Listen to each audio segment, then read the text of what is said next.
I have to talk before my elder brother, Dr. Mohan, and Anuj and Sunil, both of our like brothers. I must thank Bansi and Sanjay for this opportunity. Let me see this. Technology is a very difficult challenge now, and let me see whether I have got my slides in the right order. And are my slides visible and am I audible? Yes, yes, yes, Yes, boss. sir. Yes, Yes, you sir. are very much audible. Yeah. You are Yes. quite audible and visible. Yes. So, my topic is going to be how to reduce mortality in, 1 minute. I'll have to stop sharing here and I'll have to first do it from here. And now I go. How to reduce mortality in a diabetic. I must acknowledge that some of these slides I have borrowed from Dr. Mohan. And, it's a very large topic to be covered in 25, 30 minutes because, we have some challenges. So, what I'm going to allude in the next 20 minutes or 25 minutes is, you know, what is the mortality in diabetes? What is the lifespan of a diabetic? Then, is there an impact of controlling A1C, controlling blood pressure, controlling cholesterol, controlling diet and exercise, checking the C for cardiac, E for eye, F for feet? Does it really impact longevity? Then, of course, reversal strategies, adding years to a diabetic's life with some quality and some prevention mantra. So we all know that there's very elegant data to show that non-communicable diseases lead to premature death. So I think the biggest global development challenge we have in the 21st century is there is premature death. And every year we are losing 15 million people between the ages of 30 and 70 due to non-communicable disease. This is the most productive years of our lives. And this is a WHO statement of 2018. And as I talk today, today morning, yesterday evening, actually WHO released the physical activity guidelines and sedentariness. And in response to this global NCD epidemic, United Nations said and set a target in 2011, that is almost when I was the RSSDI president, to achieve a 25% reduction from 2010 levels on premature mortality from NCDs by 2025. So it was called as a 25-25 target. And we are now in 2020. And we are nowhere near that. So, we wanted to achieve a 25% reduction by 2025 on the reduction of premature mortality. And one of the huge contributors to this is diabetes. We all know this. So, they moved that year a little bit. And September this year, Lancet came out with a publication from the WHO, which is the NCD countdown of 2030, pathways to achieve the Sustainable Development Goal target 3.4. And you can see here India and diabetes come right on the up on the pecking order. Whether it's men or women, you can see that probability of dying of an Indian woman or man is very high on the pecking order. And that is something very, very disturbing and distressing. So a lifespan of a diabetic, a person living with diabetes has a shorter lifespan by almost a decade. Every 7 seconds, one diabetic dies on planet Earth. Every year, we are seeing 4 million diabetic deaths. Every year, we are seeing close to 17 to 18 million cardiovascular deaths. And we all know that there is very elegant work done by various authors, including Professor Mohan, to show that Asian Indians have a special predilection within India and migrants across the globe that they die quicker and faster. So, people living with diabetes have a shorter lifespan. They die early. They have a huge contribution from diabetic and cardiovascular death.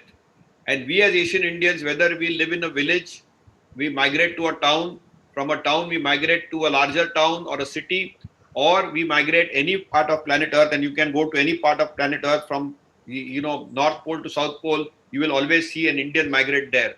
And their lifespans, if they get diabetes, is much less. So very recently, Dr. Mohan actually is the author of this paper. In Diabetologia, this paper got published, the lifetime risk of diabetes in metropolitan cities in India. And they really estimated the lifetime risk of diabetic and diabetic-free life expectancy in metropolitan cities in India with a population more than 20 years old with their variation of age, sex. And they used some stimulation models and they looked at a model which was looking at lifetime risk for 20 years for men and women was 55.5 and 64.6% respectively. So obviously women had a higher lifetime risk score across a lifespan, and obviously declined with age. At women at 60 years, and obviously the lifetime risk was highest among obese Indians and was higher with men. So clearly what they concluded is that the lifetime risk of diabetes from metropolitan cities of India, where most of us live, is alarming across the spectrum of weight, rises dramatically with the BMI, and obviously this needs urgent attention because we have generated a urban obesogenic environment. So it's an urban obesogenic environment in India, and this is a graphical representation of that lifetime risk. And this is how they inputted the data using a statistical model, looking at incidence of diabetes, mortality rate, the BMI, and clearly you can see beyond reasonable doubt that we as Indians in urban India have generated an obesogenic risk, which has shortened lifespan of Indians living in India. Obviously, India continues to hold one of the top ranks in people living with diabetes, and probably we have the largest population of diabetes in the world. Though we have not documented it the way China has documented it, I'm reasonably certain that we have the largest diabetic population on planet Earth. And obviously, you can see that we are an obesogenic India. We are thin fat Indians, but obesogenic India, which confers this risk. And as Asian Indians, we clearly have a very unique atherogenic dyslipidemic profile, which makes us very preponderant to develop a cardiovascular disease. And therefore, if you look at the map of ischemic heart disease in rural and urban India, you can see that it is getting increasingly reddened, and that's something which we know. Now, if you look at the death rates from heart disease, it's predominantly ischemic heart disease. But then comes cerebrovascular disease, rheumatic heart disease, hypertensive heart disease, cardiomyopathy, sudden death, and so on and so forth. But it's clearly an Asian Indian phenotype which we see. We see a lower age at onset of type 2 diabetes, lower threshold for BMI, insulin resistance, rapid decline of beta cell function, a typical dyslipidemia, low adiponectin, a lot of inflammation, sarcopenia with low muscle mass, a lot of abdominal obesity with visceral fat, low birth weight with thin fat Indian, low B12, low vitamin D, and lower age of onset for type 2 diabetes. That's typically our Asian Indian phenotype. And if you look at the definitions, different parts of the world have different definitions for heart disease. Like WHO classifies it as coronary artery disease, cerebrovascular disease, peripheral artery disease, RHD, CHD, and so on and so forth. And diabetes is clearly a cardiovascular risk equivalent. Clearly that data is there, and I don't want to go into that. This is a slide which I borrowed from Dr. Mohan. When it comes to life expectancy in people with type 2 diabetes, there's some very elegant reports from UK and Canada to substantiate the statement which I said, that in a type 2 diabetic in UK, where there is free healthcare through NHS, the life expectancy is reduced up to 10 years. While in type 1 diabetes, it is reduced by 20 years on an average. So look at the data, a decade and 2 decades. Okay. And a Canadian study calculated that the life expectancy at 55 years of age, they found that the average reduction of 6 years in females and 5 years in men. So obviously, there is a shortened lifespan ranging from 5 years, 10 years, and 20 years based on whether you are dealing with type 2 and diabetes or type 2 diabetes. Clearly, that data is there. And there's a clear relationship between diabetes and mortality. Males with diabetes lost on an average of 7 years from the year of diagnosis, and female lost around 8 years. And clearly, you can see that the risk of mortality in diabetics relative to non-diabetic population has a curve which is exponential. And this was a paper which Dr. Mohan published when I was the editor of JAPI long time back, which clearly showed the first mortality data from CUP16 study. And this data was probably one of the first data in India to show that in urban India, so much before Lancet published and Diabetology published, he showed from the Cures and CUP study very clearly that there's a twofold increase in people with diabetes compared to non-diabetics, and it's the cardio-renal impact. So people with diabetes die due to cardio-renal disease, and that's what was very clear, that urban India has a mortality rate which is twofold higher, and it is the cardio-renal impact which is there. And if you look from the same study, the survival curve, clearly it shows that the diabetics have a poorer survival curve compared to the non-diabetic subjects. And subsequent to that, in the Cure study, they again published from their group from India with a 10-year follow-up, which is the QRS 150 data, which was published 2 years back, that excessive mortality due to diabetes was higher in the younger individuals and kidney disease came out. So it is heart and kidney which is shortening the lifespan of the Indian diabetics. And what probably is the likely cause? And when they looked at the cause very aggressively, Anjana and Dr. Mohan clearly showed it was physical inactivity, which was top on the pecking order, followed by dyslipidemia, followed by smoking, alcohol, and hypertension. So you can clearly see the partial population attributable risk linking to all-cause mortality was led to a physical inactivity and sedentary India, followed by dyslipidemia, smoking, alcohol, and hypertension. So clearly, if you see life expectancy in India is a moving curve. Currently, it may be somewhere around 69 for men and 71 for females. That's a prediction. But if you see the last update, this is 2018 update, the men are around 67 for India and females are 69. So on an average, it's around 68 to 70 years compared to China or compared to United States, which is around 75 or 80 years old. So that's something which is abysmal. And if you look at the population pyramid of India, okay, only 0.001% or only 13.5 lakh people are above 90 years of age. So clearly diabetes shortens lifespan, it kills through a cardiorenal route. And obviously we need to control A1C below 7%, blood pressure below 130/80, LDL cholesterol below 50, and do a cardiac checkup every year. Do a diet where you need to eat less, eat on time, eat slowly, and eat the right food. Check your eyes every year and ensure that you do a lot of physical activity, including yoga, including some pranayam, including some good muscle building exercises. And beyond that, keep on checking the feet. Even today, one of the commonest cause of non-traumatic amputations in India is still diabetes, and also diabetic foot ulcers contribute to mortality. Reversal is doable. Adding years to diabetic's life is also doable. So if you look at the big seven to really intervene to make diabetics live longer, we have to have a very aggressive tobacco control or a anti-smoking policy. We need treatments to reduce cardiovascular risk, which we can very easily do by statinization. We definitely need to reduce dietary sodium, which we can modulate very easily by a lot of simple things like papads, pickle, chutney, so many things which we eat on day-to-day lifestyle. We need to reduce household air pollution. We are all living in air-conditioned environments. I would say every day switch off your air conditioner for 2 hours, put an exhaust fan, go out, get some fresh air to recirculate. By getting into an air-conditioned ghetto, you are increasing the household air pollution. Okay, we need to eliminate artificial trans fat, which is there in every possible food. The largest sources of fat, which is trans fat and sodium, is from packaged foods. Reduce alcohol consumption, and obviously cancer prevention is key. This is a very recent meta-analysis published in April this year. The single most factor to improve or reduce mortality is physical activity. As I told you, the PLOS-1 study from Dr. Mohan very clearly showed that it's physical activity which makes a difference. And this is a meta-analysis of vigorous intensity and moderate intensity physical activity on mortality.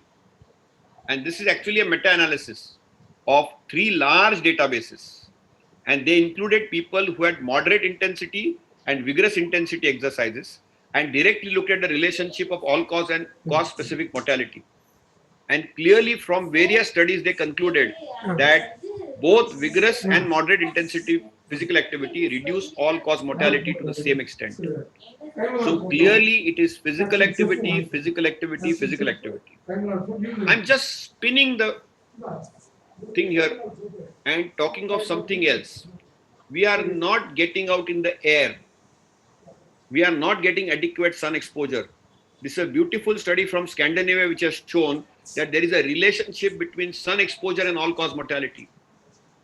Remember, if you increase sun exposure, there is lower prevalence of death due to cardiovascular disease, type 2 diabetes, and other non-cancer, non-CVDs. And this data, which has very elegantly been published from Scandinavia, needs replication in India.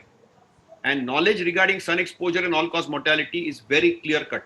In fact, the low sun exposure has increased death due to CVD and non-cancer, non-CVD. And clearly, active sun exposure habits have a dual effects.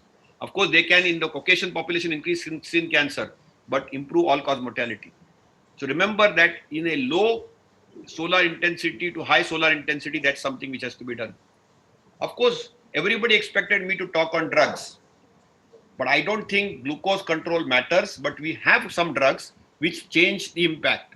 For example, we have data to show that if you control glucose, whether it's type 1 or type 2 diabetes, you will clearly reduce the mortality and cardiovascular death. We have the DCCT study which clearly showed with the follow-up of DCCT cohort, the EDIC cohort, that clearly there is a 41% reduction of cardiovascular events. UK PDS after 30 years of follow-up showed there was a decrease in myocardial infarction and cardiovascular death. And proactive study with pioglitazone clearly showed a hazard ratio of 0.84, which is as good as empiric data. Remember, this is as robust. The pioglitazone studies are as robust as empiric data on cardiovascular reduction.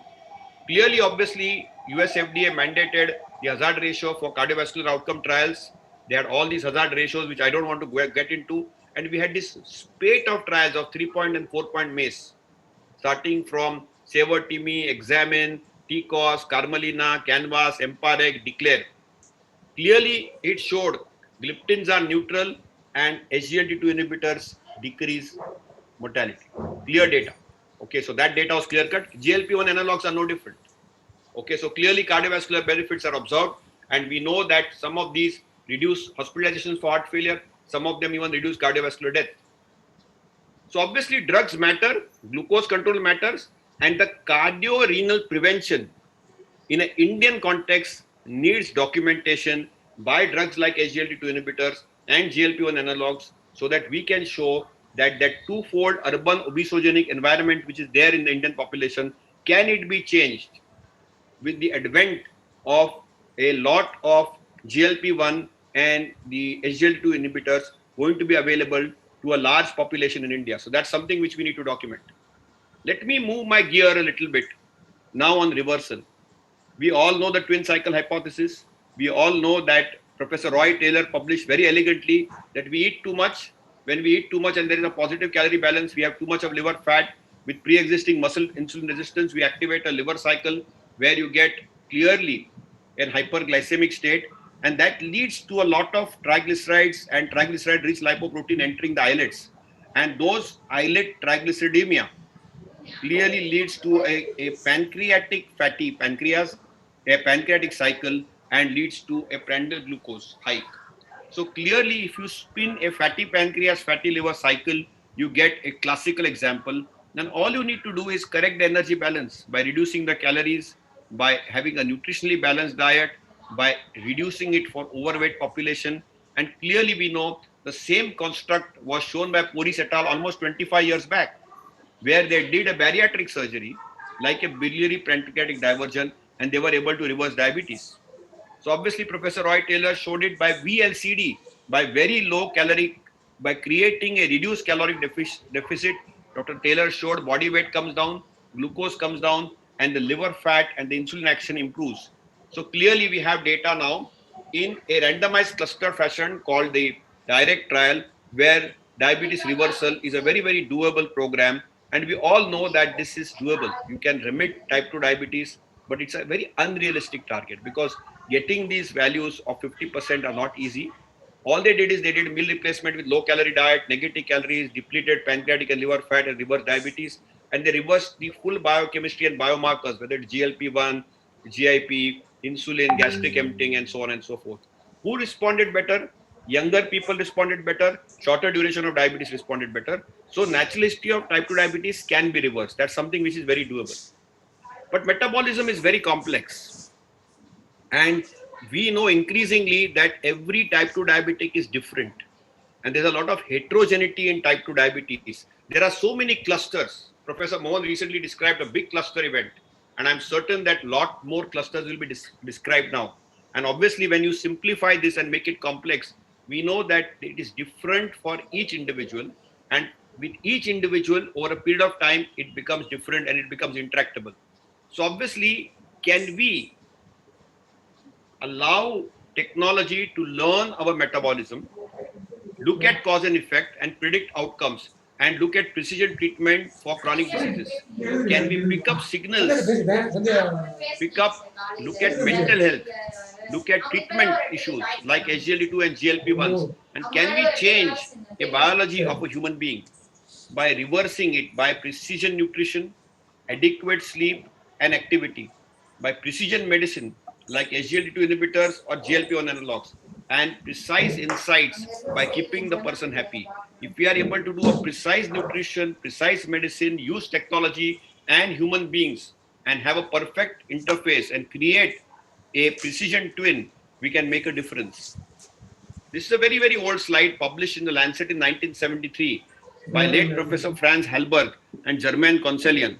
And Anuj knows Madam Conselian very well. I have actually met her when he had organized a beautiful chronobiology meet of the World Chronobiology Meet. And very clearly, Professor Halberg showed this, that if you have large breakfast in the morning versus only dinner, you will not only lose weight, but you will live longer. And this was 1973 and 1976 data, both published in the Lancet then, that you gain weight if you eat a large meal in the night, while if you use a large meal and the largest meal is in the morning, then you obviously lose weight. And it is directly related to mortality.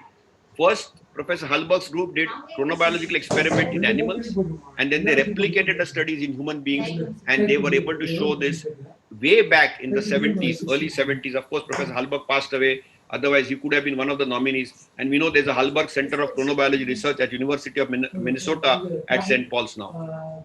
So clearly, we can impact changes by doing simple things. We are in times of plenty. Our body engines are still running in a famine mode, but we need to be active, eat healthy, build some strong muscles with efficient mitochondria. So our prevention mantra is very clear. As Sunil Gupta very rightly predicted, eat less, eat on time, eat in the morning, eat right. Eat slowly. Walk more, do your 10,000 steps per day. If you can exercise, build up your NEAT, do aerobic exercises, do some muscle strengthening exercises, do some yoga, do some Surya Namaskar, do your abs, including Kapalbhati, you can do better. More you sleep, the better you will live. 7 hours of sleep is minimum. You need to sleep well, but also sleep on time. And of course, we need to be happy and smile. So obviously, you all have listened to me. You all have learned something. I'm sure you will adapt something. But I think it's important to sleep on time and sleep well to live longer. And eat less. So if you eat less, eat in the morning, sleep well, sleep on time, do a lot of physical activity. And if you're a diabetic, you live happily with diabetes, I think you can live long. I think we are at prime time with an ABCD. A for A1C, we have drugs which change mortality outcomes. B for blood pressure, we have ACE and ARBs, and beyond them, a plethora of drugs which can get you to target. C for LDL cholesterol, we have statinized world. And even for residual risk, we have drugs beyond statins which can get you the LDL target of 50 or 70. Of course, diet and exercise and lifestyle modulation is the key. And we have a lot of technology to aid adherence so that we can adhere it longer. And of course, never forget the feed, because that could be a route for a disaster. So I think that's where I'll stop. I'll be happy to answer any questions. I hope I have saved some time, because, you know, Hardik was getting a little tense that there was some gap in between. So I'm thankful to Bansi, Sanjay, Dr. Vasant Kumar, and everybody for allowing me to speak on this wonderful topic. And I'm happy to answer any questions if there are. Yeah, thank you very much, Shashank. And as usual, it was one of the mesmerizing talk on a very, very different topic, and it's very difficult to cover all of those newer concepts what you have shown. I feel that is going to be having a long time impact. We have the second session. Then we'll take question answers. Sanjay. So I will have to leave. So you will have to excuse me then. No. You need to take question now only because Facebook Live after this. So I'm sorry about that. So I mean, I'll be happy if my elder brother answers the questions on my behalf. I have a 6 o'clock meeting, so he can take the questions because I have used some of his slides, so he knows that very well. So he can take the questions to me. No issue. Let's talk. I'll hear his talk halfway. 6 o'clock. I'll leave for my Facebook Live. No problem. So let Shashank take one or two questions, and then after that I'll start. And if there are any further questions, I have to leave. no problem. Shashank, any data on the screen time and mortality? Yes, there is there is no data on mortality and screen time. Yeah. Okay, but there is data on screen time and development of type 2 diabetes. There is data on non-communicable disease and screen time, and therefore digital detox is recognized. There's a question in the chat box I see: how often should we screen patients on SGLT2 inhibitors for silent euglycemic ketonuria? That's not actually related to this, but you should be vigilant for that. People are Yes. SGLT2ized in that. Yes, yes. No, What there I is not. maybe I have seen that, but I thought Sunil Boss will take No, up no, this question. I intentionally have not taken because it was not related to this talk. No, So no, I it was Shashank was related to the last. Sanjay, what I will do, let me quit Shash- here, let me listen to Sir. I will join Facebook at around 6. Sir's talk must be for 30 minutes, right? Yes, yes, yes. And then Shashank was there is join- one question from my side. Yeah. You have very nicely included Dr. Halberg's slides, and would you like to comment that do we have any hardcore data that time of meal is responsible for causing diabetes?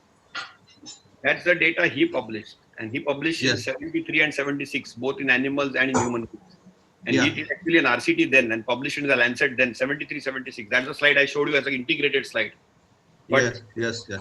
meal timing actually has, and the chronobiology of meal timing has not been researched of late.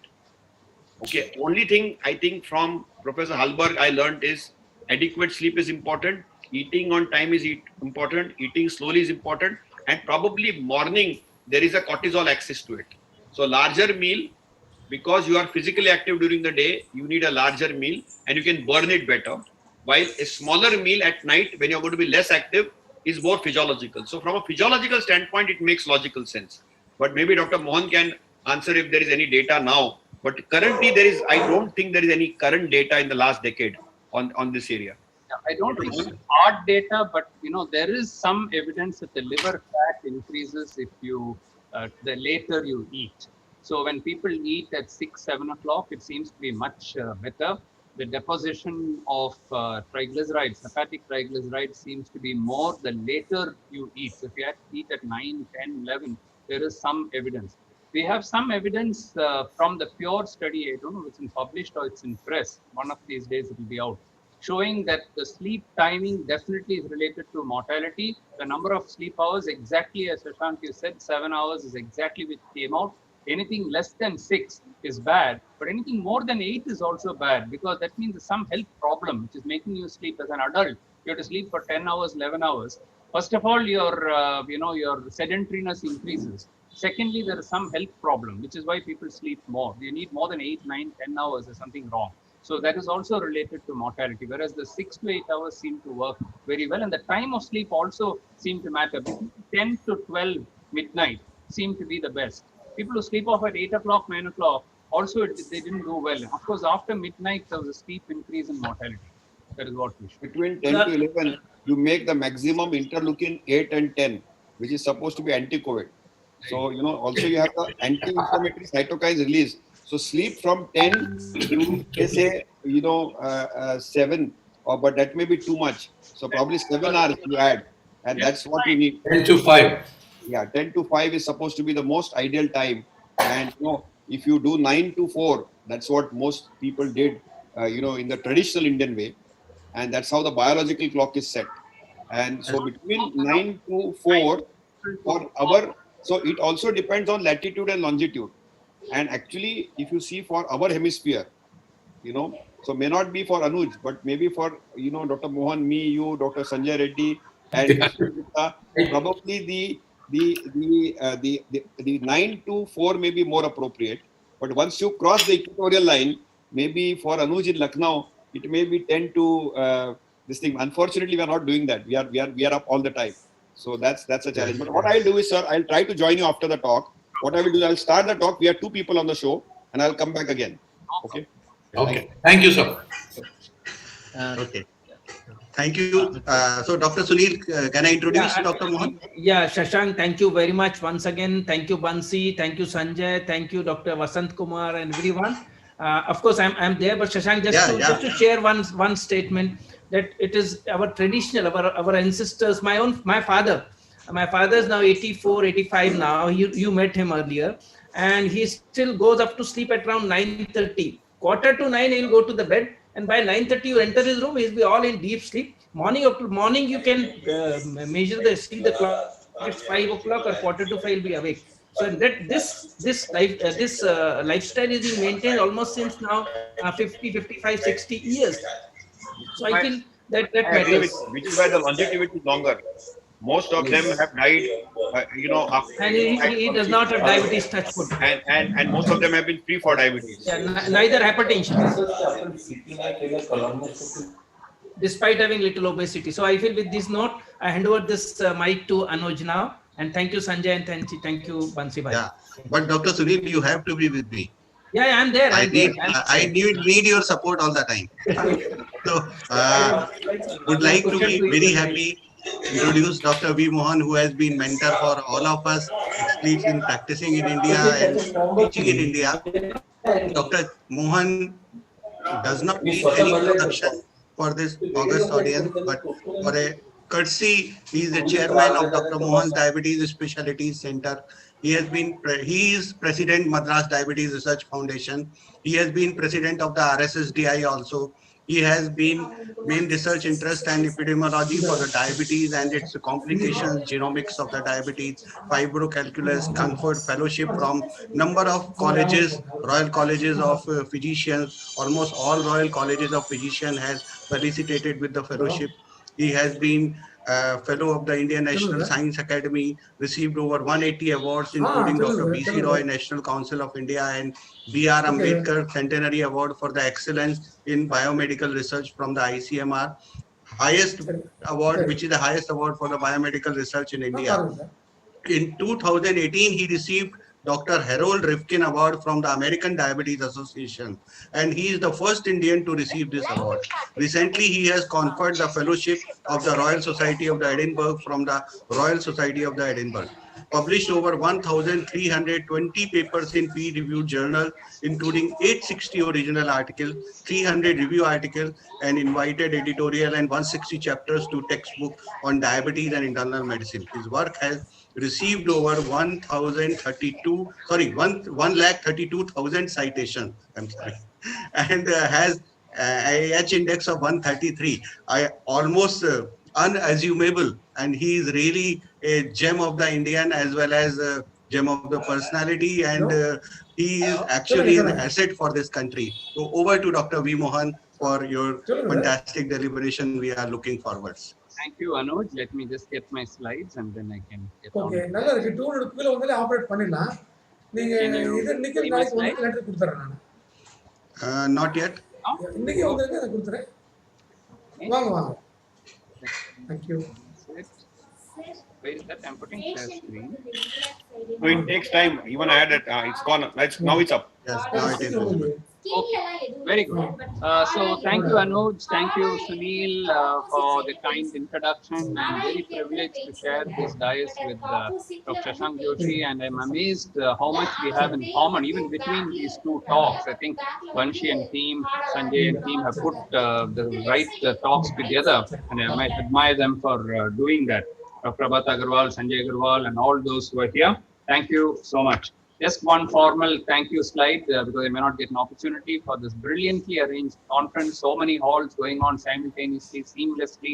So Banshi, Vasant, Sanjay, and organizing committee, hats off to all of you. We could never have done it the way you have done it. So let me start here. This Shashank has already shown you this. And as he mentioned, these numbers, both he and I have discussed this at length. And I'm not at all bothered who is first and who is second. I mean, of all the things in the world to be first in diabetes, numbers is a shame actually for diabetics. But what I feel is not true because, India is going to beat China in just 4 years' time in the population. 2024 will be ahead of China as the world's largest country. How can we have so many million diabetics less than China when we already have a propensity to diabetes? So it doesn't matter. Maybe it's China 140, India 140. We don't know. But these two countries will have almost 40-50% of the entire world's diabetes. Now that is huge. and it's nothing to be proud of and something we should do something about. Shashank mentioned the 25% by 2025. I think we should all work towards it. And the rest of my life, I'm going to spend trying to do this, because otherwise I think I've not done anything in my life. Just publishing 1,300 papers is nothing if you're not really helped the society. So my next few years, I'm going to focus on how to make India diabetes complications free. And that's what's going to be my topic today as well. Because we already have data, and these are hard data, there's no doubt. Look at these journals. Journal of American College of Cardiology, Diabetes Care, IVOS, the topmost ophthalmology journal, where we have shown the prevalence of complications in India, both in urban and rural. And they're huge. I mean, I'm not going to go into the statistics, but almost 20 million people in India with at least microalbuminuria. I mean, that's almost a population of Australia. And this is not people with diabetes, it's people with diabetic microalbuminuria and above, So we are talking about very dangerous levels of complications, which can be a disaster for India unless we start doing something about it. Now, why is this a huge burden due to complications? It's because the ABCD of diabetes therapy are not met. And Shashank already mentioned, that's why I said there's so much of alignment between these two talks. And it's worth repeating a million times, because I think unless we saturate ourselves with this, we are not going to get that message through. And the ABCD, of course, we all know this. A1C less than 7%, blood pressure 140 by 30 or even lower if you want it. Cholesterol and LDL within normal limits, at least first bring it below 100 the LDL, then go on to 70. People are talking about 30 and 20 LDL now. At least let's get it to 100 or 70 first. And then, of course, D, I put it not just for diet, but the whole of discipline of diabetes put together. Diet, exercise, no smoking, no tobacco, moderation, alcohol, stress reduction, and sleep. You can bring that also. So all this put together is the D. If you have A, B, C, but you are a very undisciplined person, you're not going to achieve it. But if these A, B, C, D are there, you can do it. And I'll show you at the end of my talk how it is possible. Now, are we doing it is the first question. So let's take A. Now, the first A for A1C comes from the Diabetic study, where Shashank is also an author, Akshay and many others are authors in this. And this is across India, diabetes centers, endocrine centers, the best centers. And this is, of course, 9 years old now. But in 2011, the Diabetic India study showed that the mean A1C was 8.9 plus minus 2.1%. It's very bad. Now you may think, oh, we are improving over time. In 2001, we did Diabetic 1, this is Diabetic 2. In Diabetic 1, the mean A1C is 8.7. So after 10 years of all the advances that we had, after 1,000 conferences they held, A1C increased by 0.2 in India. It's really a matter of concern that we are not doing enough. Of course, the only thing you may say is that this is a biased study, because all the worst cases go to Shashank and me, and why would the early cases come to us, and pay consultation fees, which is, quite high for the big specialists. So therefore, the worst cases come, and that's why you're having 8.9. This is not representative of India. Point well taken. But then we have India. India is population based. It's urban, rural, representative of India. Nobody can say that India is not representative of India, because we have shown that if you look at the census graph and you put India on that, the two curves merge so beautifully that it's the best representative study ever done in India. And we look at the glycemic control. This is when the first 4 states were published. Now we have finished 28 states, 29 states, and it remains the same. Less than 1/3 of people in India, either urban or rural, have A1C less than 7%. You look at the other end of the spectrum, almost 40% of rural India and almost 1/3 of urban India has A1C above 9%. Very, very poor control. We know what it will be above 9%. So that earlier slide which I showed you, 8.9% in the best endocrine and diabetes centers, is exactly the same in India also. So there is no bias at all. That is probably representative of India. And we all know that as the A1C goes up, the risk of complications increases. This is a summary of all the complications published in BMJ some years ago, but it remains the same. That if your A1C is going up, then definitely at least the microvascular complications, retinopathy, nephropathy, and neuropathy will go up, and to some extent cardiovascular disease as well.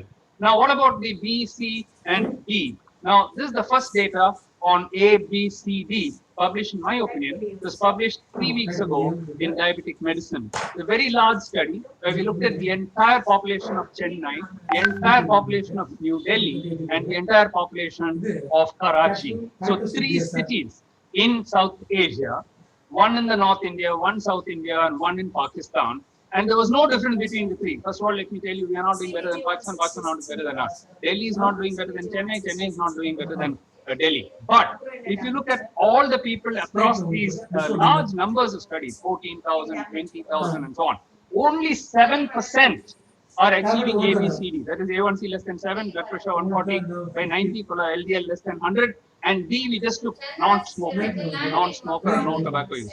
This ABCD goals only in 7%. 93% of people are not achieving the goals in 2020.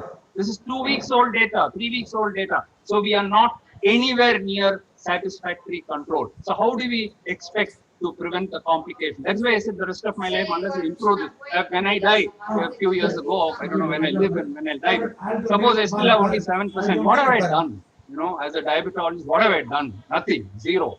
So I think we should work on this. If in my lifetime, if you make it 10%, 15%, 20%. In the US, 20 years ago, they were 7%. Today, they are at 40, 50%. 40, 50% of all US diabetic patients have achieved the ABCD control. We are far behind.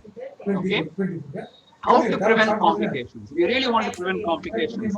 These are 5 of my mantras. Number 1, detect diabetes early and try to reverse it in the pre-diabetic stage itself. Dr. Shashank talked about reversal. But unless you detect it early, all these charlatans who come on social media and say that they can reverse every diabetic patient, to hell with them, because you cannot. In the natural history of diabetes, there is a certain point until which there is a point of reversal. After that, it's a point of no return. Okay, I've done this for the last 50 years. I can tell you, if you want to do it early, then you will succeed. You're going to wait for 10, 15 years and then expect reversal to come. Even bariatric surgery cannot reverse after a certain point. We have done large number of bariatric surgery at our own institute. And I can tell you that even in bariatric surgery, you have to operate early if you want to reverse. ABCD, of course, you have to meet. Then clinical inertia is very important. We'll talk about that. Regularity of follow-up is very, very important. We have data to show you that. And finally, early aggressive control of ABC again, which I'll come back to. Now, this is glycemic burden. I mentioned that very few people achieve less than 1/3 achieve A1C less than 7%. Now, once they achieve 7%, the patient thinks that he has achieved it for life and he's never going to need to see you again. Wrong. Because unless they come and see you again, A1C will keep rising. They have enough data from this UK PDS. You take any study, it shows the same thing. It will keep on going higher and higher because the beta cell function keeps going down, down, down with time. We have not found a medicine or a lifestyle to reverse that unless it is very, very aggressive. So what happens is people start getting a higher and higher A1C and accumulate what's called as a glycemic burden. And this glycemic burden will lead you into complications. So what's the solution? Bring them back earlier. So instead of say 3 years, as shown here, if you bring them back after let's say 1 year, what will happen? Then you have a chance to bring it down, and all this could have been avoided, the red one. But this is still not avoided, the green part, because he came back only after a year. What if he came back after 6 months, 3 months, 2 months? So the earlier they come back, the earlier the opportunity to bring it down, and therefore you can avoid a lot of glycemic burden. We may say this all sounds like some science fiction to me, or you're just making all this up. I'm not. Because before I make a statement like this, unless I have a study, I don't talk about it. Anything that I do has a study. And that is based on our regularity of follow-up, which I'll show you. So why are people not working? Why are people not doing it? That's because there is clinical inertia. What is clinical inertia? Clinical inertia is defined as a lack of treatment intensification in a patient not at evidence-based goals for care. We have the A, B, C, D. They have not reached it, but neither you nor the patient is bothered about it. No, none of us are bothered about it. We are suffering from clinical inertia. It's also defined as failure of the healthcare providers to initiate or intensify treatment when it's indicated. That was my definition. Now, I further expanded that in an editorial that I wrote where I explained all about clinical inertia. If you're interested, you can read this. But it's now been shown that 50% of clinical inertia is due to the physician. 30% is due to the patient. 20% is because the system is built that way. You may be working in a hospital or a system or a government system or somewhere where there is no opportunity. You don't even have 1 minute to deal with the patient. Where are you going to cut clinical inertia there? There are over 200 potential barriers to achieve clinical inertia. And it's our duty to see that one by one, these barriers are removed. Otherwise, we'll be talking the same thing after another 10 years. Now, the conventional approach that we have been using itself is wrong. This paradigm is wrong. And this is what we were taught as students. you start diet and exercise. After all, it's a lifestyle disease. It is, but it's not just a lifestyle disease. It's got much more than that. You must take it more seriously. And therefore, you start with diet and exercise. Somebody is at 9%. I would say it's wrong. The start itself is wrong. What will you do? You'll push it to 8%. And this is what every patient tells you, doc, I don't want medicine, sir. I don't want to get addicted to it. Wrong. You have to, because otherwise you're not going to get there. Be firm about it. Be convinced about it. Be passionate about it.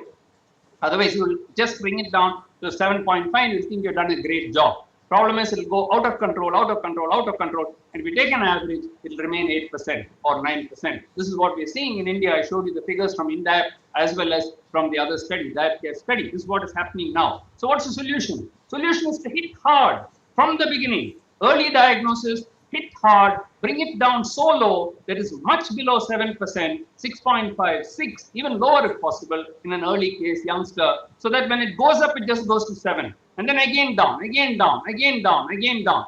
Time does not permit me to show you this, but I'm collecting data to show you that over 10-year, 15-year periods, we're able to do that. I'll get that published soon. So it is possible. If people are motivated, if we are motivated, we can do that. Now, if we take this as a scenario A and scenario B, scenario A guys treated that way are going to develop complications. Scenario B, because you've kept it below 7, we are not going to develop complications. So let us all resolve from this World Diabetes Day that we'll all belong to the B category, where we will hit hard and bring it down. If you're not done that, then attending meetings like RSSDI, according to me, is a waste of time, because we're not improving our practice. We're just coming, giving a talk, going back and doing the same thing. So let us all resolve that we will make a change, that we will improve the control of every diabetic patient who comes to us, at least by 1% or 2%. Is there any benefit in initiating intensive insulin therapy at the time of diagnosis of type 2 diabetes? Can we preserve beta cell function by early insulin treatment? Shashank showed you that by intensive calorie restriction, diet restriction, by the direct trial, giving people 800 calories, you can reverse. That's not new. Alan showed that 100 years ago. Jocelyn showed that 100 years ago. Before insulin came, they kept people alive by starving them. So what you're saying now is go back to starvation. You know, it's good for a short time, but for the rest of the 50 years, you're going to give 800 calorie diet. It's not going to work. While it's very nice to talk about that, it's not going to work. How many people will continue 800 calorie diet for the next 25 years? It's not going to happen. For 3 months, they may take it. After that, so there must be an alternative approach. Alternative approach is hit hard. Use insulin for 3-4 weeks. And when you do that, can you slow down the progression and can you improve beta cell function, at least prevent the slowing down of the beta cell function by early insulinization? I have many papers on this, but one just with Mokta to show you that when you start hitting hard like that, you get the PP down to that kind of a level, the fasting is down to that kind of a level over a 3-year period after treating people with it. This is a small series, 122 patients, where almost like a remission, they were able, and even the tablets were withdrawn. Not only insulin was withdrawn, tablet is also withdrawn. Look at the A1C, 11.4, 7.3, 6, 6, 6, 6, 7, 6, 6. Does this remind you of the pattern B, which we talked about? That's pattern B. This is not what we normally achieve in practice. What happens to beta cell function? We have done some basic studies on this, where we looked at C-peptide levels in a series of 426 patients, whom we hit very hard from the beginning, gave them insulin, and you can see that this is the basal insulin, fasting C-peptide. This is stimulated C-peptide. You can see that after 3 months, there is an improvement. At the end of 1 year, there is further improvement, not going down, it's further improving beta cell function. And all that we gave was 4 weeks of one shot of insulin, 4 to 6 weeks in some cases, of one shot of insulin, usually one long-acting insulin given at night in people who had very high A1C levels. And you can see that stimulated insulin is also improving.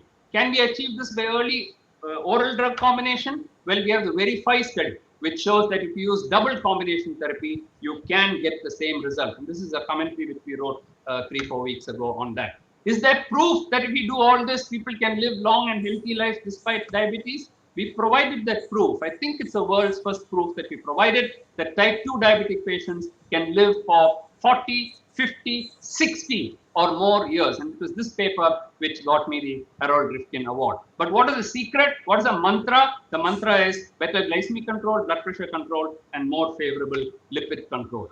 Can people live up to 90, 100 years of age? Yes, they can. This is another report published a few months ago where we showed a series of 325 patients who had crossed 90 years of age, and they didn't get it when they're 89 years old. They got it 40 years ago, 50 years ago, and now they have crossed 90. Many of them crossed 100 years of age. So the conclusion is, ladies and gentlemen, that clinical inertia can be prevented if diabetes complications has to be prevented if diabetes complications are to be prevented. Once diagnosed with diabetes, good control of diabetes, blood pressure and lipids can help to prevent complications, and long-term survival of patients with type 2 diabetes is possible, and people with diabetes can live their full lifespan and health span. And these are not rhetoric. We have actually shown it through our series of publications. Thank you, sir. Thank you, sir, for the lucid presentation and a very clear-cut talk, and we really enjoyed it. One important barrier, I think, that there is not only the intensification, but initiation also. As the young nation of diabetes, we are seeing that many people are getting diabetes in their teenagers as well as in their 20s to 30s, and they don't start their treatment in time. And because of what we face a lot of problems with them when they start taking the treatment. And another observation what I have done that would like to have your endorsement also if you have find the same and you think right. If we start a treatment in the younger age, we have seen that even people can tolerate the HbA1c less than 6 also. Very easily without any hypoglycemia presentation. Absolutely. I couldn't agree more with you. When I started this early and aggressive treatment, I was amazed, and you may not believe me, but I have the records to show you. They got to A1C of 4.9. I thought first the lab was wrong, and then I got number of people who were able to get 5.2, 5.3, 4.9, Yes, yes. and from where? Starting from 12.4. You know, in my lifetime, I have not seen this. The last 40, 45 years, I've been treated. When they get 7, we used to be very happy. 7 we have achieved, very good. Then we brought it to 6, then 5.5, and then even below 5. Can you imagine? That is why the beta cell function improves so much. So we have to hit hard. And you're very right that it's in the young people who can talk, even if they get a little hypo. First of all, we're giving them 10 to 12 units of insulin. It's not going to kill them. And the blood sugar is 400. You give them 10 units of insulin, nothing will happen to them. 30 days, you're withdrawing everything. But the dramatic reduction, that means what happens, you know, for next 2 years, they'll be keeping it at 5.5, 6, 6.5. By the time they come to 7, 3 years have passed, 4 years have passed. That early metabolic control that you get, the metabolic memory and legacy effect, give them another 5 to 10 years. That means in their lifetime, they're not going to develop complications. But when we say this, they say, oh, it's not approved. It's not, who should approve? Who should approve? We're waiting for FDA, Americans to tell us, oh, now you can do it. We give you permission to do it. Why do we need the permission? We are clinicians. We treat it. We see what is happening to them. We are following them up. Let us create this. Let's create our own record. Let's teach the Americans what to do. So I don't think we should be shy of treating hard and hitting hard, because that's the only way. Diabetes is a disease which, if you leave it alone, it will take away their lives, and they can, you know, progress very rapidly. We don't have much time. Remember, before they are diagnosed, they've already lost 4 or 5 years. So, and especially they're coming to you with HbA1c of 10, 12, 5 years is gone. So don't think it's very early, it's very late. When they're coming to you, it's very late. So think of it that way, have a new orientation in the whole treatment, and then we'll be able to reverse. Yes, I still remember there is one patient, in fact, who has come from your center to my place, sometimes by 5, 6 years before. And he was young diabetic and new diabetic, newly detected diabetic. And when I prescribed him metformin, he said, "Doctor, can I take the insulin?" Why do you want to take the insulin? Because this does not give me any retching or any GI symptom. And I have been at Dr. Mohan center, and he said that if you can't tolerate metformin, then you can take the insulin. And I really continued him, and he is still doing the well on taking the 10 units of glargine, and perfectly he is maintaining his HbA1c also. So these are the few experience what we can say that we can help them if we can start treating them early, especially for the less HbA1c. Dr. Shashank is also with us. So we can have our conversation which have been left earlier because of he has to go somewhere else. So would be really loving to know more about him, about his deliberation regarding the timing of meal. Boss, if I take you to the another aspect of the coin, that is, we say that if you eat in the daytime, it is very good to health. Right, I agree. But if we eat in the night, it is bad and it is increasing insulin resistance. What we say usually when we talk in the chronomedicine and when we talk the Hallberg's presentation, do we have any data to say that if we eat in the evening after 7 o'clock, it will increase the insulin resistance? My question to both of the experts, by one, they can answer. So there are biological answers, there are religious answers, there are philosophical answers, and there are spiritual answers. So traditionally, ancestral Indians, always ate at sunrise and did not eat after sunset. There is Jains who follow this to the last T, and there is good evidence to show that if you eat a single meal a day and the largest meal being in the morning, you live longer. That data is not anecdotal. That there was initially animal data, but now there is enough, and we know that it is linked to even telomere lengthening and telomere shortening. So the telomere biological connect and the food connect is well established in the biological world and in the spiritual and the religious world, and that is something very well documented. In the physiology and pathological world of diabetes, if you eat a large meal in the morning and do physical activity, obviously you are unlikely to generate the ectopic fat deposition. And Dr. Mohan made a very passing remark that as you progress in the day, there is a circadian rhythm, and the cortisol is max in the morning and least in the evening. But the whole liver cycle and the biochemistry of non-esterified fatty acids and ectopic fat deposition actually starts after sunset. You also know Anuj very well because you are actively involved with me with chronobiology, and I have to thank you that we have been working on this for almost now more than a decade. That at night, clearly, all the negative biochemistry leads to fatty liver. Liver is a night organ. Liver is a night organ which protects us when you sleep, and therefore, if you do not do appropriate things, you will land up with a twin cycle: fatty liver, fatty pancreas. So I think there is some biological underpinning on it. Very clear data, physiological data, biological data, very clear cut. Does it translate into day-to-day features? Because most of us, particularly in urban Mumbai, they skip breakfast. They have some brunch between 2 to 4, and the largest meal of the day is dinner. And that is clearly not good. And the data on that, if you do prospective evaluation, clearly shows it's detrimental to health and can also shorten the lifespan. So that data on cardiometabolic impact is very clear cut. This is also backed by evidence. It is not just I am saying anecdotally. In fact, Dr. Mohan has been publishing this, lifestyle metropolitan study with the urban obesogenic environment. If you look at the meal timing, also there is an odds ratio there. So there is some evidence which has emerged. Then they have also done the pure cohort. I think that data is also very similar.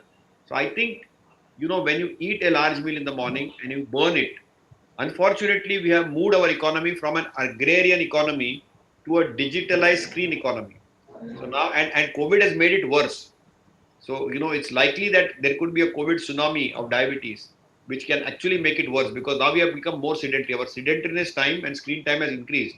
And our food time also has got switched because people, after their whole day of work, they get addicted to Netflix and they get addicted to all these digitalized, and they're sleeping now, at 2 and 3 and 4, and they're getting up, early morning. So their sleep is contracted below 5 hours. Then their food timing is all haywire. The largest meals are the night meals. So that disturbs the whole metabolic apparatus, whether it is the liver, the fat, or the muscle. All the three biochemistries are haywire. I'm reasonably convinced about it, and I think there is some sense where they say that try to restrict, this time restricted feeding which came up in such a big way, actually has its underpinnings again in ancestry. This has been described, but unfortunately in India, we do fasting and feasting both. Kadwa Chauth just went away, but people really feast after that, and that's not something which is desirable. I will now ask Dr. Mohan what he feels, but I think both of us are on the same platform on this. That clearly, a healthy meal in the morning, so a heavy breakfast, moderate lunch, and a light dinner is the order of the day. And I think that is the most apt way. And I think clearly having a mid-meal snack is an option for a type 2 diabetic. But even in normal life, if you follow that as a pathway, I think it is healthy. Dr. Mohan? Absolutely. I mean, 100% I agree. Because there's also one more simple thing. We don't even have to go much into science and deep into that. If you just think about it, when you eat in the daytime, you're also walking, you're burning it off. In the night, when you eat at 10 o'clock in the night, where are you going to burn it after that? So what happens is there's a chance of deposition of ectopic fat getting converted into ectopic fat and deposited in the liver or in the muscle or somewhere else, or even in the arteries lining the heart. That the chance of ectopic fat gets more because you're not burning it off. See, anything that you eat, you can always burn. You can walk for another, half an hour, 1 hour. After that, you yourself will feel your body getting lighter and so on. So that is not going to happen when you eat late. So that is another simple physiological explanation as to why you should eat less. In fact, in the night period, you don't even need carbs. If you think about it, all of us, I have stopped. I mean, night, I hardly eat any carbs at night. In daytime, I take carbs. Night, I have some protein, something, and I'm done with it. A soup or an omelette, a white omelette or something like that. And I'm very happy with that. It helped me to lose weight. It helped me to, further improve my metabolism from what it was. I never had much of metabolism, but even within that, I could see within the normal, coming down to the lower limit of normal. All that happened does. So I think the carb thing is correct. Calories are also important, but also time is also very important. There is one question for Dr. Mohan in the chat box. Okay. That in young newly detected diabetes with obesity, what should we start as intensive management, either basal or GLP-1 analog, along with metformin and lifestyle? So what would you recommend? Yeah, so it depends on the starting A1C. Now, suppose, see, when you have a newly diagnosed patient, they can come to you with an A1C of 7, 7.2. They can come with 14 also. We see that. So obviously, the approach to both cannot be the same. The one I was recommending, the aggressive approach, is not for somebody who's coming 7.1. Why should you hit, like killing a mosquito with a cannon? You don't need to do that. When you just lifestyle with a little metformin will be enough in such an early case. But suppose somebody is coming to you, obesity is there, sugars are very high, he has blood pressure which is borderline, dyslipidemia, family history of heart disease. Why not start something early? Start SGLT2 early, start GLP-1 receptor analog early. Why should you wait? Again, clinical, try metformin, then try. Not even come back to you after 3 months, So you waste another 6 months, 1 year, 2 years time. So depending, that is where personalization of diabetes takes place. That is where precision diabetes takes place. In case you treat on its own merit. So when we say, insulin should be given early in the case, they say, oh, but my, patient had only 6.9. You're asking me to take insulin. I didn't say at all. Should take, it's overkill in that particular patient. Even metformin may not be needed. Just lifestyle may be needed in that particular patient. But is that how everybody comes to us? No, there are people who come to us 8, 9, 10, 11, 14 also they come. Nowadays with COVID, they're coming at, say, with 16 HbA1c also. So obviously you have to have, because they have to put on steroids and the new onset diabetes coming after steroids. We're seeing, blood sugars are 500 are all coming now. So each one has to be treated in their own way. But lifestyle is paramount. Without lifestyle, just giving a GLP-1 receptor analog will not do the job. How should we really go ahead for the non-diabetic obesity?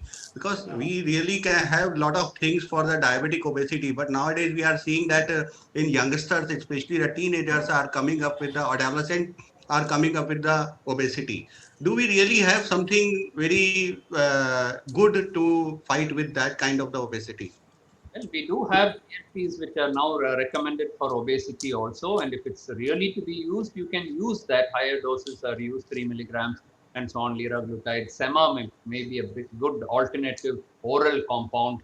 SGLT2 is not yet approved, but they are being used for heart failure and for kidney, even without diabetes. So maybe as an obesity thing, trials are going on, that may also come. Of course, lifestyle is a key. In a young person, adolescent, I don't think if you're thinking of drugs first, metformin is used if they have metformin is used. But I think lifestyle becomes even more critical at that particular point. Unless they correct their lifestyle at that particular point, it will translate to Anuj, can I ask one question? Yes, obesity in adolescent, the key, as Dr. Mohan said, is lifestyle. But in lifestyle, it is not diet, it is not exercise. It is behavioral change and a counselor. Unless and until you do a good CBT, counsel them, because young children, adolescents are rebellious. So they tend to have a very poor adherence to lifestyle. And they are also very bad at drugs. And their parents are not keen to give them drugs. I think the best option is to put them to a good counselor, make them go through something called as cognitive behavioral therapy, there is data, published RCT data, including the Cochrane review on it, that CBT in adolescents makes a behavioral change which allows them to make food appropriate choices. Just like we need COVID appropriate behavior, we need adolescent appropriate behavior. And for that, the only suggestion is to give them a good counselor. And we don't call them as a counselor, we call them as a mind coach. So just like you have a diet coach, health coach, give them a mind coach. And that mind coach can be transformational. That not only will reset their weight, because weight leads to depression, it leads to overeating, it leads to a vicious cycle. In women, it leads to the PCOS, it lead to irregular cycles. If you do a right correction in adolescents, their actual lifespan, life cycle, and mental and physical health, everything changes. So I think giving them a good mind coach, I think, is a suggestion. And the Obesity Society has now endorsed cognitive behavioral therapy as a standard of care in adolescent obesity. I can just make a brief comment. I know we're running out of time, but a brief comment based on my grandson's experience and children of his age. He mentioned, behavioral therapy. This behavioral therapy can be modified by a simple thing like a pit, or you're giving him a pedometer. And pedometer changed my grandson completely. He would not like, he didn't like to walk at all. But having got that, first he got to the 10,000 steps. Then I said, 10 is nothing for you, make it 15. So he's made it 15 now. Every day without finishing 15,000, he doesn't go into bed. Oh, no, I've got 1,000 more, 1,000 more. So he'll do that. Right now, he's gone for a walk with my son-in-law. I told him, why don't make it 20 now? Make it 60. Slowly, so a guy was doing more exercise, suddenly has gone to 15,000 steps, 18,000 steps. And this is a great motivator, a small things, only behavioral things. So they've got something to look forward to. So simple things like this will work. The last question, if Anuj allows me. Yes, yes, yes. Adolescent obese type 1 diabetes, not responding well to the insulin multiple basal bolus therapy, GLP-1 analog, and to some extent SGLT2 inhibitors in your experience? Metformin first. Metformin we have been using for a long time. DAPA is approved, as you know, in Europe for type 2, but it's very dangerous. I'm a little scared to use that. GLP, I don't know. So type 1 diabetics, to lose weight, I feel you need to again do a lot of lifestyle and meal replacements. And I think meal replacements work very well in that, because metformin can be added, and in type 1s also, but meal replacements can be added. You can use AGIs, because acarbose is also approved for type 1 as adjuvant. You can use metformin. GLP-1 rarely we use. AGLT2 inhibitors I'll be reluctant to use, because they can slip into a euglycemic decay, because their short acting insulin is being overused. That can be very dangerous. So I think you have many options, but I think to lose weight again in adolescents, type 1 diabetics tend to overeat, and again their mind coach makes a difference. And putting them on CGM, using them, motivating them for a pump, actually makes a difference. I have seen a lot of people who have moved from basal bolus to a pump actually have lost weight, because they have cooperated better in terms of their food activity and insulin equation better. And So also, their A1 has come down, but also their weight has come down. and also CGM, Shashank. Once it CGM, I said CGM. I said CGM. It's auto-correctional. We are using, I'm using acarbose and metformin in rare cases. SGLT2 inhibitors we did not dare to start with. I was wondering if someone is using GLP-1. So just that way. Much lesser, Sunil, but I think liraglutide is approved above the age of 10 years, but use, of course, is minimal. I feel Sanjay or Prabhat, I feel it's already. I think it's time. Thank you very much. I didn't want to interrupt in between. We're 6:25, and we have honor lectures of RSSDI. Thank you, legends, Dr. Mohan sir, and Dr. Shashank Joshi, and Dr. Sunil and Anil, and Anuj for coordinating this, and Prabhat for being here with us. I see Manoj too. Hi, and let's get on to MMS Ahuja all for the honor lectures and the presidential oration. Thank you very much, sir. It was nice, pleasure Thank you, all listening of to you. all of Thank you. you. Thank you.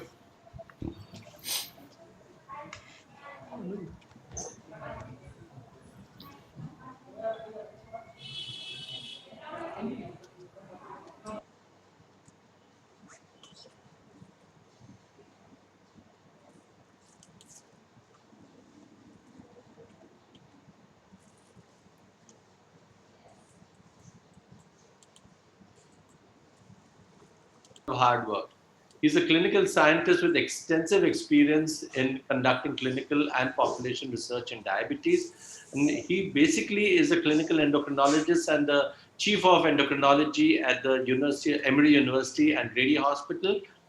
There isn't a single paper on inpatient hyperglycemia of high repute that doesn't bear his name. His keen interest is he's been the principal investigator of a number of landmark trials which are related to inpatient hyperglycemia and other. But it gives me a very proud privilege to announce, and I don't know whether he's very humble to acknowledge it, but I would want to congratulate him. He's the new president-elect of the American Diabetes Association.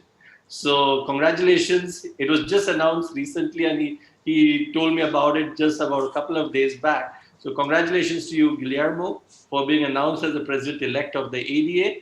And I want to now ask him to take over. He's going to speak on the legacy effect in diabetes care. So over to you, Guillermo. Thank you, Sanjay. You're such a good friend. And I hope you're seeing my slides. Well, this is a topic that has been kind of controversial during the last few years. And I think it's quite important in the way that if we believe that glycemic control is important, the question is if you aggressively treat patients shortly after the diagnosis, do the benefits stay with us long term? Oops. I'm not able to advance my slide. Oh, here it is. So let's define legacy. Well, first, legacy means what a generation passes to the next, or what past events will affect the present. In diabetes means what I already mentioned, is what is the continuous benefit of intensive glycemic control after a long period when the trial will end. And of course, there have been several papers that have suggested that this is a true event, especially the DCCT in type 1 and the UK PDS in type 2.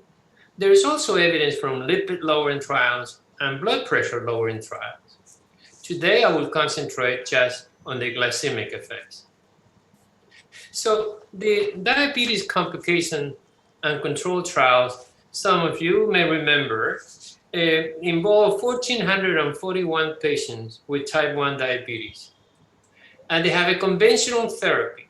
The conventional arm involved the use of NPH and regular twice daily. They also were able to be treated with pre-mixed insulin. And in the intensive glycemic control involved multi-dose insulin injections or insulin pump. Ones have no glucose monitoring or very few, the others have hemoglobin A1C to try to control the diabetes. And you will see in here is that after 6.5 years, that's what the trial involved, the hemoglobin A1C in the intensive glycemic control arm was about 7% versus 9.1% in the conventional arm. And you know this for sure, every diabetologist knows this trial very well. The primary outcome was reduction of retinopathy. And during the conventional versus intensive in the 6.1 average time of follow-up, they saw a 76% reduction in the complications rate. And progression, that was primary prevention. And for secondary prevention, so patients who already have retinopathy, they saw that worsening was decreased by 54%. But there was not only retinopathy, that's right, there was also a major effects on nephropathy and in peripheral neuropathy. So there was a 39 to 50% reduction in albuminuria and a 64% of clinical neuropathy. So the DCCT ended in 1993, and all of the participants were invited to continue to be followed up. And amazingly, 96%, so 1,375 out of the 1,400 patients agreed to be followed in a trial that is called EDIC to determine the long-term effects of these beneficial effects of the DCCT. What you're seeing in this slide is the first arm, the DCCT that I've already mentioned to you, a hemoglobin A1C of 7 versus 9.1. And after the study ended, they would continue to be followed up, and they see a worsening in the intensive and improvement in the conventional to a mean hemoglobin A1C of about 8. Right now, these patients have been continuous to follow, and now for over 20 years. So what happened is that you saw this 50-70% reduction during the intervention trial. And what you're looking at here is the benefit on retinopathy progression with significant improvement in the intensive group control versus the conventional, despite the fact that the hemoglobin A1C continues to be similar in these two groups. And here, with respect to microalbuminuria or nephropathy, you see a 45% prevention of nephropathy in this patient with DCCT well after the study ended. And more importantly, during the first trial, there is no cardiovascular benefit. But when you continue to follow these patients long term, after a follow-up of mean of 17 years, you see a significant reduction of 57% in major cardiovascular events that involve non-fatal myocardial infarction, strokes, and death from cardiovascular death. There is no question that this trial would suggest that the beneficial effect observed during the first 6.5 years, the 6.5 years, have a long tail of benefit. And this was named the metabolic or metabolic memory, metabolic amnesia. Well, that's it. What about type 2 diabetes that occurs in 90 to 95% of our patients? There is one study that is United Kingdom Prospective Diabetes Studies who has shown a significant effects of this legacy.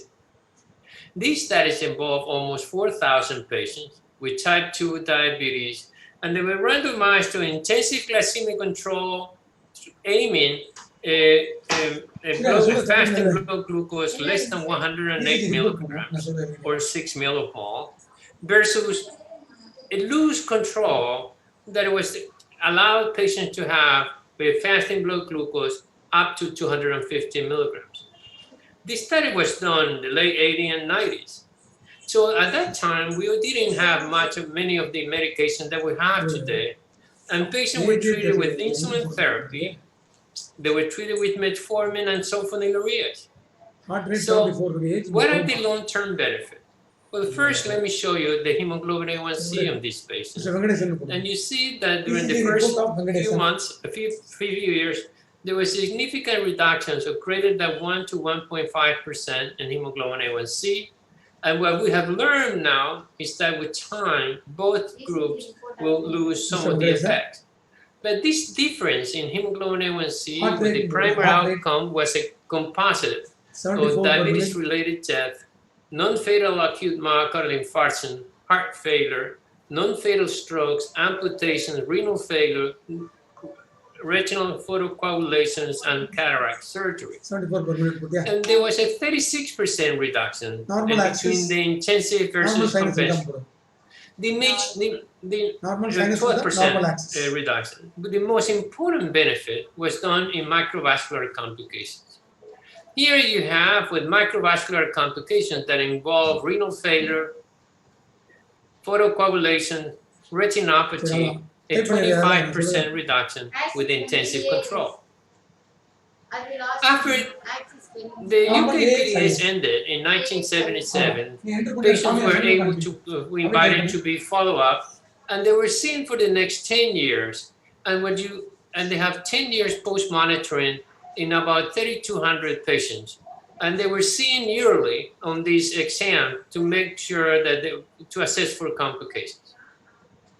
You remember the hemoglobin A1C, quite different, But after the study ended, the hemoglobin A1C in the intensive and in the control group was very similar during the 10 years of follow-up.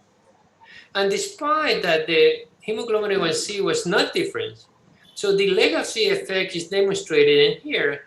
Any diabetes-related endpoint was significantly reduced in the intensive versus the non-intensive of control group, despite the fact that hemoglobin A1C was similar between these two groups after the study ended.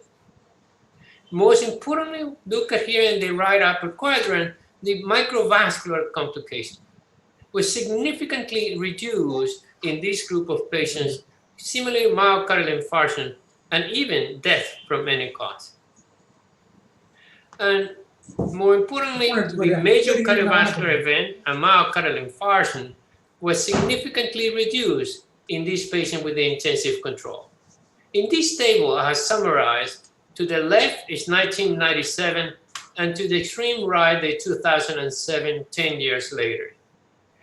Any diabetes-related endpoint was positive in both groups. Microvascular complications, despite the fact that 10 years of follow-up persisted, there was a similar 24-25% reduction. Myocardial infarction is significant, 0.01, and all-cause mortality that was no different during the intervention periods of 6.5 years, now with 10 years follow-up became significant.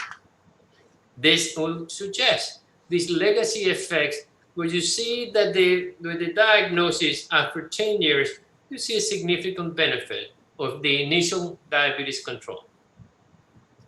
We don't know exactly what's going on, right? Why that these long-term effects happen? The major agreement among investigators in this field, we believe that there is changes in the expression of gene. Our genes don't change, that's right, but the effects of improved glycemic control may result in gene expressions that may help with cellular function and prevention of complications after long-term of follow-up. So what's going on with the new trials or more recent trials? So we have the Advanced, the Accord, the VADT, each one of them with several thousand patients during the past 10 years. Maybe the most commonly known and discussed is the Accord. The Accord trial was published in 2008, and there was multiple centers in the United States and in Canada, and they took patients with type 2 diabetes between the age of 40 to 80 with hemoglobin A1C greater than 7.5, and they wanted to achieve a hemoglobin A1C less than 6%, very intensive, versus 7 to 7.9%. And the mean follow-up was 3.5 years.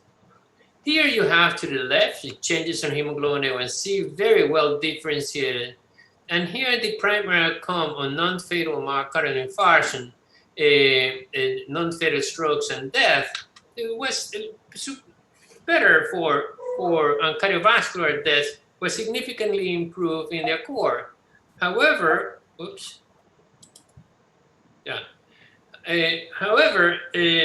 you have here that because of, likely due to hypoglycemia, there was an increased rate of mortality, and that's why this trial was stopped. So when you follow these patients after the study continues, in a study that is called Accordion, a 9-year follow-up, there was no difference in the benefit at long term. So despite the intensive glycemic control, they couldn't demonstrate that there was a long-term improvement in cardiovascular or major cardiovascular events.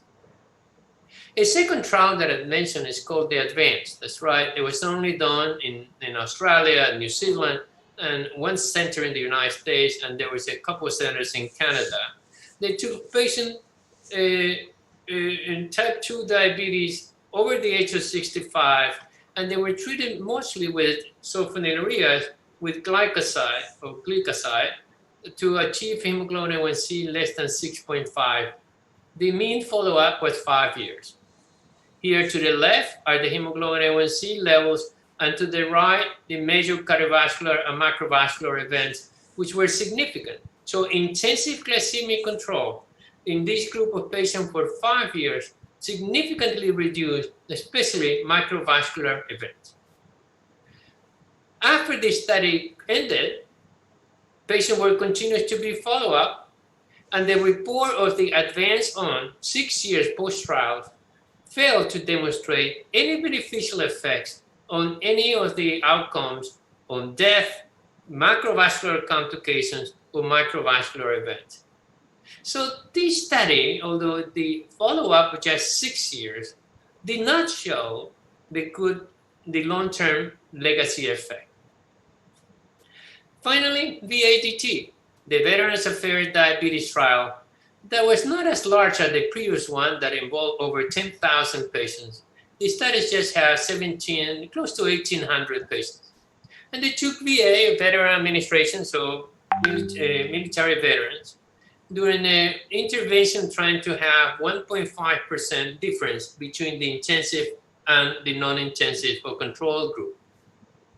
Here to the left, you see that they achieved the goal of separating the hemoglobin A1C during the intervention between 6.9% in the intensive group versus 8.4%. And the primary outcome, the non-fatal myocardial infarction, stroke, and death, is shown in the right. These patients were followed for 15 years. And recently, my friend Dr. Riven just published these papers in which the primary outcome between the intensive versus standard, any of the microvascular complications or microvascular event was not present. So what's going on? That's right. In one arm, I presented you the data from the DCCT and UK-PDS that shows a significant benefit, the legacy effects. But now we have several of these new trials, the ACCORD, the VADT, and the ADVANCE, did not show or failed to show these legacy effects. So how can we explain that? Well, first, maybe it's the way we treat patients, that's right. In the UK PDS, they were treated with metformin, insulin, or sulfonylureas. Now we have 12 different medications. The goal for lipids is much more intensive now. We intensify now lipid control to less than 100 for an LDL, and we even want to go to less than 70. The blood pressure control in the UK PDS was about 145 systolic. Now we achieve a 130. The other is the age of the patient. The DCCT involved young people or younger people. The UK PDS involved recently diagnosed patients with type 2 diabetes, much younger, with not the long-term duration of diabetes that we see in these new trials. So the average was 60 to 66 years versus the UK PDS that was in the low 50. And finally, maybe it's the duration of diabetes, that's right, or duration of follow-up. The DCCT and IDIC now have 30 years of follow-up, and we continue to see this benefit. The UK PDS reported 10 years after 17 years. Well, the most recent trials, that's somewhere between 9 to 17. So maybe we need more time to follow up this patient. So you may be asking yourself, so what is this situation? Is the legacy effect a true event or a true phenomenon or not? I think that if we have a young person not with long-term chronic complications already present, there is got to be a good beneficial effects that might last a long term. But if we take patients that we see in the clinic, maybe you don't see that effect. What we believe, the ADA and the American College of Endocrinology, is that you have to identify and treat these patients, trying to improve glycemic control and bring the hemoglobin A1C less than 7% for ADA, less than 6.5, and you can do it in the safe way, preventing hypoglycemia. So I'm not going to tell you my final story if this is a true event or not, but I'll leave you, we can talk about it if you have any questions later on. Thank you very much. I stop sharing and give this podium